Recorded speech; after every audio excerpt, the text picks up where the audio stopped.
नमस्कार, आप देख रहे हैं आर लाइव। लगातार सुबह से वोटों की गिनती चालू है। गुजरात से लेकर के हिमाचल प्रदेश और बिहार में जो उपचुनाव हुए थे कुढ़नी में लगातार रुझान आ रहे हैं और बीजेपी के लिए राहत भरी खबर है। हिमाचल को छोड़ दिया जाए तो हिमाचल में भी तस्वीर बढ़िया है, लेकिन गुजरात में जिस प्रकार से बीजेपी प्रचंड बहुमत की ओर बढ़ रही है, ऐतिहासिक जीत की ओर बढ़ रही है, इसे लेकर के बीजेपी में खुशी का माहौल है और दिल्ली ऑफिस में जश्न मन रहा है। वहीं बिहार में जो कुढ़नी में उपचुनाव हो रहा है उसे लेकर के लगातार जो है आपको सुबह से खबर दिखा रहे हैं किस प्रकार से बीजेपी बढ़त बनाए हुए है। पहले राउंड से लेकर के लगातार पांचवें राउंड तक बीजेपी बढ़त बनाए हुए थी। एक राउंड में हालांकि 600 कुछ वोटों से बीजेपी पीछे हटी, फिर जो है सातवें राउंड का रुझान आ गया है और बीजेपी 3636 वोटों से आगे चल रही है। बीजेपी को अभी तक 26,948 वोट मिले हैं और जदयू को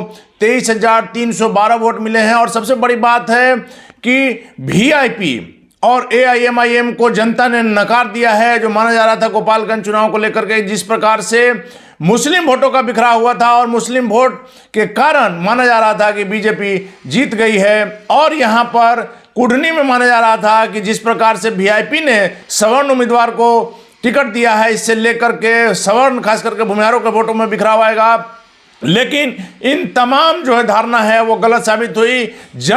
कुढ़नी की जनता ने मुकेश सहनी को, एआईएमआईएम को नकार दिया है और सीधी लड़ाई नजर आ रही है महागठबंधन में और एनडीए प्रत्याशी के बीच में। लगातार कुछ वोटों से आगे चल रहे हैं बीजेपी। अभी सातवें राउंड में फिर से आपको बता रहे हैं, सातवें राउंड में बीजेपी 3636 वोटों से आगे चल रही है और 23 राउंड गिनती होनी है, जिसमें 7 राउंड की गिनती हो चुकी है। और यदि बीजेपी लगातार इसी तरह से बढ़त बना रही है तो निश्चित तौर पर मुख्यमंत्री नीतीश कुमार के लिए एक सबक हो सकता है। और एक बात जो महत्वपूर्ण आपको बताना चाह रहे हैं कि यदि जदयू यहां से कुढ़नी सीट लूज कर जाती है तो महागठबंधन के रिश्ते पर इसका असर पड़ना तय है, क्योंकि शुरू से कहा जा रहा है इस बात को कि आरजेडी की वह सीट थी और जदयू ने उसे ले लिया, जिस कारण से राजद के जो वोटर हैं उनमें नाराजगी है और वह जदयू के कैंडिडेट को मनोज कुशवाहा को वोट नहीं देंगे।